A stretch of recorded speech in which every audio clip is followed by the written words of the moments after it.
On November 24, 2024, while lecturing, T.D. Jakes' voice abruptly cut out. 2.5 million people watched in horror as he collapsed, his complexion turning gray and his eyes rolling back. When the doctors discovered what caused it, the shock hit them hard. The previously unknown tale of Bishop Jakes' struggle to maintain his life and reputation is now being revealed, as he is confronted with a $100 million lawsuit and negative rumors circulating on the internet. The 9th of June 1957 was the birthplace of T.D. Jakes in South Charleston, West Virginia. Ernest and Odith Jakes brought him up in a tight-knit small family, the youngest of 3 children. T.D. came third. His father was a hard worker who employed more than 40 people in his cleaning company. Major locations such as the West Virginia Capitol and supermarkets were swept by him. Domestic skills such as cooking and sewing were passed down through generations by his mother. As an adult, T.D. found these things to be really helpful, and she made sure that all of her children knew them as well. T.D. spent his childhood in the divided neighborhood of Vandalia with his family. Despite the racial tensions of the 1960s, the Jakes house was a haven of learning and activity. Even though everything appeared to be fine for T.D. when he was 10 years old, things took a turn for the worse. His father's illness was exacerbated by his kidney disease. After that, T.D. continued to assist with his care for another 6 years. The family went through a lot, but T.D. grew up learning about compassion and suffering. While this was going on, he would frequently lock himself in his room to hold imaginary church services for his stuffed animals. He was dubbed Bible Boy due to his consistent devotion to God and the fact that he carried a Bible at all times. T.D. was deeply interested in God from a young age. No matter how still it appears, the earth is actually moving. While traveling with his father, he picked this up. How God acts in ways we can't always fathom was on his mind. However, T.D. had a tough time of it. He went through a period of distancing himself from his religion when he was a teenager. At a party one night, he started singing religious songs, and something profound happened. He bolted from the house, overcome with a powerful impression of the Holy Spirit. At that very moment, God and his purpose were back on his mind. At the age of 16, T.D.'s father passed away. His kidney disease had plagued him for quite some time. It had a terrible effect on him. Angry and disoriented, he started to question God's existence. He was obligated to provide for his family. Also, T.D.'s mother fell ill, so he dropped out of high school 2 months before finals to be with her. Despite the difficulties, he persisted.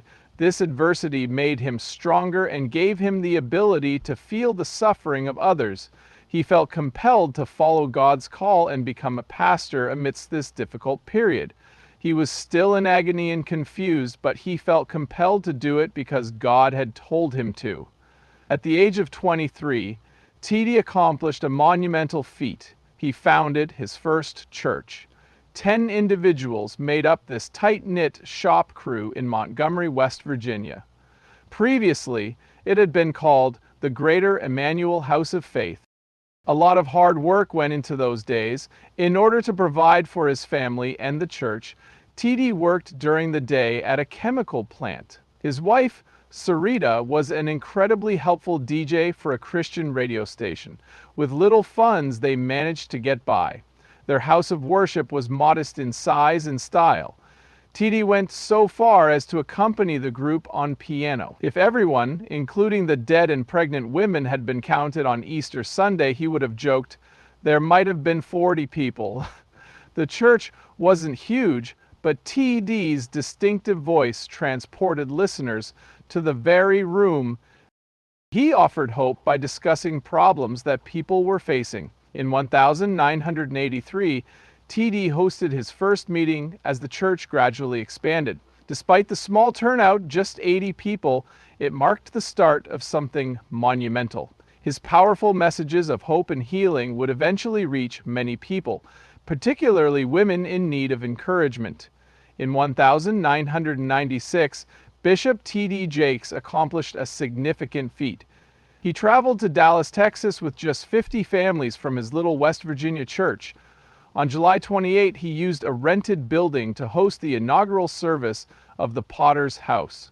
Though there were only 300 in attendance, it marked the beginning of a monumental event. The church outgrew its original location after 6 months of serving 5,000 people.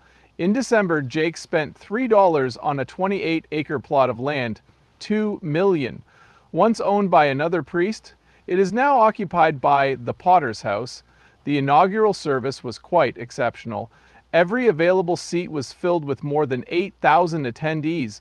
As a result, people had to find new spots to stand. Everyone was moved by Jakes' preaching style and the message of hope he shared.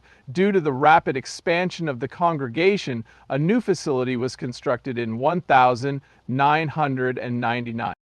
The construction cost was $45 million and the total area was 191000 square feet. In July of 2000, it opened with seating for 8,000 people. Indeed, the debt was settled by the church in a mere 4 years. A lot of people's lives were transformed by the Potter's House. A church wasn't all it was.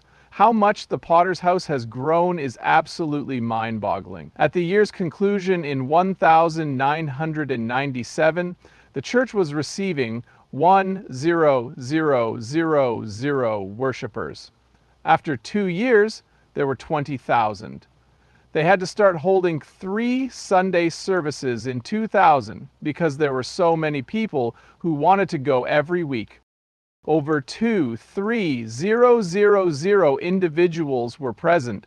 The diverse congregation at the church is a reflection of Dallas as a whole. By 2005, the church had grown to become one of the largest in America, with approximately 300 members. No, the Potter's House wasn't over yet. It launched locations in various cities, including Fort Worth and Denver. The church broadcast its 2010 New Year's Eve service live online, reaching an audience of over 400 individuals in a single night. Its nationwide network of sites will be fully operational by 2020. On a weekly basis, 3,200 individuals attended services. As time went on, the church became a major player in the nation. Expanding the church wasn't T.D. Jakes' only accomplishment. He was also a successful screenwriter and author. In 1993, his debut novel, Woman Thou Art Loosed, was published. It sold over 3 million copies and remained on bestseller lists for 75 weeks. Writing that book catapulted Jakes to literary fame. After that, he published over 40 books, which collectively sold over 20 million copies on major bestseller lists. You could even find some of his books at the top. His 2004 film, Woman Thou Art Loosed, earned $6 at the box office, $8 million at the box office. His production company, TDJ Enterprises, was responsible for the over $100 million worldwide hits Heaven is for Real and Jumping the Broom. The Potter's Touch, Jakes' television show, was watched by millions of people worldwide. He went so far as to host his own talk show in 2016, and he subsequently collaborated with Amazon to create a streaming channel where he could share his sermons and other content. Another successful group builder was Jack Jakes. Beginning in 1995, T.D. Jakes Ministries gained fame for its massively popular events, such as Woman Thou Art Loosed. In 2004, the Atlanta event drew more than 5,200 attendees. The local economies also benefited from MegaFest, which attracted over 1,000 people. His company, TDJ Enterprises, expanded into a multi-departmental powerhouse in the entertainment, publishing, and real estate industries. In 2022, the company announced plans to construct an Atlanta apartment complex worth $150 million. As of the year 2023, TDJ Enterprises' annual revenue had surpassed $500 million. According to Time magazine's 2001 ranking, T.D. Jakes is the top American public speaker. There was a lot of fuss. When the piece was released, it gave hope to people all over the nation following the 9/11 attacks. Jakes' capacity to connect with people and his message of healing were praised by Time. Jakes gained even more fame as a result of the cover story. His television audience grew and his book sales skyrocketed. There's a lot more to T.D. Jakes' resume than teaching. Former U.S. presidents, including Trump, Obama, and Bush, have all used his legal services. For Barack Obama's inauguration on January 20, 2009, he presided over the morning prayer service. It was a significant day. As the first black president of the United States, Obama's inauguration was a watershed moment today. That was not the last of Jakes. His associates included Jordan's King Abdullah, Ghana's President Rawlings, and Nigeria's President Olusegun Obasanjo. Both Pope Francis's 2015 visit to the United States and a dinner hosted by the White House for African leaders in 2014 were attended by him. Here we see how Jakes influences people globally through his work that bridges religion and politics. In 2015, Jakes launched Conversations with America, a program that tackled significant issues such as racial inequality, as well as reforms to the penal code. He discussed these points with MSNBC's Chris Matthews at a live event in 2016. Over 1 million people watched the live stream, and many notable figures, including lawmakers and journalists, were in attendance. You can see that Jakes integrates practical problem solving with spiritual guidance. Even in Hollywood, Jakes has a solid reputation. Worldwide, his production company's films have earned over $500 million. One of his films, 2011's Jumping the Broom, won Best Comedy at the Oscars. Jennifer Garner's Miracles from Heaven, 2016, was another one. These films proved that stories with religious undertones could be successful in the mainstream of cinema. In 2016, Jakes even had a short-lived talk show of his own. His desire to reach a wider audience was evident. Beyond his work as a film director, Jakes has a significant impact on people's lives. In 2020, with the goal of raising $100 million to aid underprivileged areas, he established the T.D. Jakes Foundation. In 2023, he collaborated with Wells Fargo to assign these municipalities $1 billion in funding. 15 organizations had received $9 million by the beginning of 2024. People can get assistance with housing, financial literacy, and job training through the foundation. More than 2,000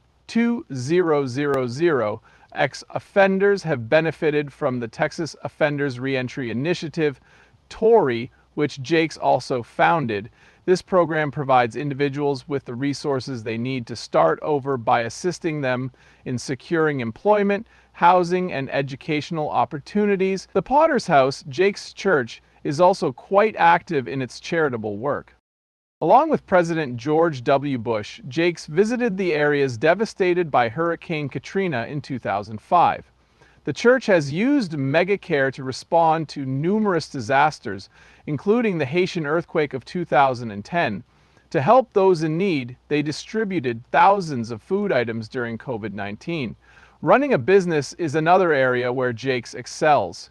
Through his real estate company, he improves neighborhoods and constructs reasonably priced homes. He collaborated with a Miami developer in 2023 to construct family homes. In addition, he writes books such as the bestseller Crushing and conducts leadership workshops.